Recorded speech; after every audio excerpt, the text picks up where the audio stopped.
जंगल की दुनिया, जहाँ हर दिन एक नई पहेली छुपी होती है और चिक्की और उसके दोस्त हमेशा तैयार होते हैं।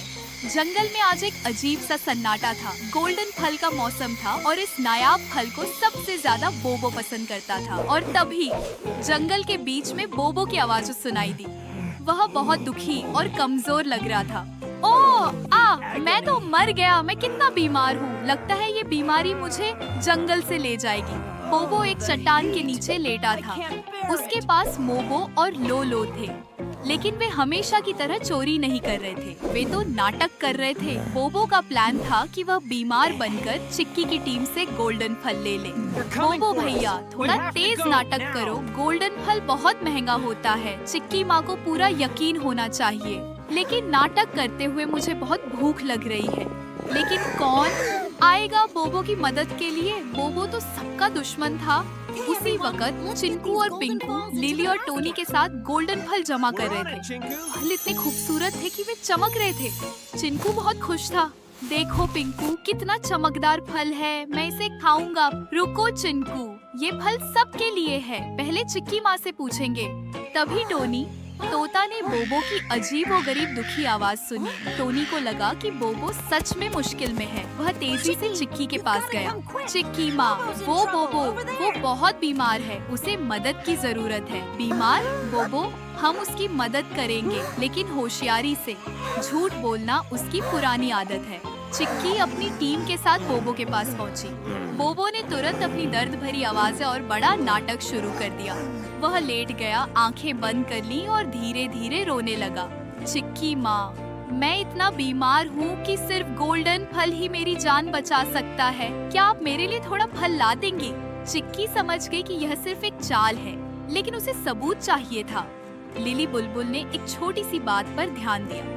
बोबो का बंडाना, जो हमेशा लाल रहता था, वह थोड़ा सा गीला था और मोबो के हाथ में प्याज का छोटा सा टुकड़ा था। चिक्की माँ, देखो, बोबो का बंडाना गीला है। रोने के बाद इतना गीला तो नहीं होता। और उसके पास गोल्डन फल का नाम सुनकर उसकी आंखों में चमक आ गई थी। चिक्की समझ गई कि बोबो प्याज की मदद से नकली आंसू निकाल रहा था, लेकिन कौन? उसकी चाल को उसी पर उल्टा पलटेगा। चिक्की ने एक प्लान बनाया। चिक्की ने आहिस्ता से बोबो के पास जाकर कहा कि वह उसकी मदद करेगी, लेकिन गोल्डन फल बीमारी के लिए नहीं, बल्कि एक कड़वी दवाई के साथ मिलाकर ही काम करेगा।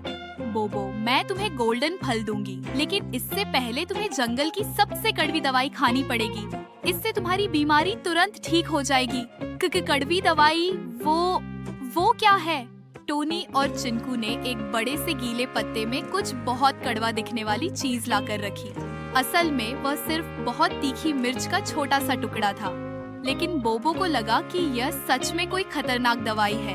भैया मत खाओ, ये तो जहर लग रहा है। भागो बोबो, वरना तुम सच में मर जाओगे। बोबो ने तुरंत छलांग लगाई। वह एकदम ठीक हो गया। उसकी नकली बीमारी पल भर में गायब हो गई। वह दौड़कर लोलो और मोबो के पीछे छुप गया। मैं ठीक हूँ, मैं बिल्कुल ठीक हूँ। मुझे कोई दवाई नहीं चाहिए। हाय, मेरा गोल्डन फल का प्लान तो कड़वी दवाई से हार गया।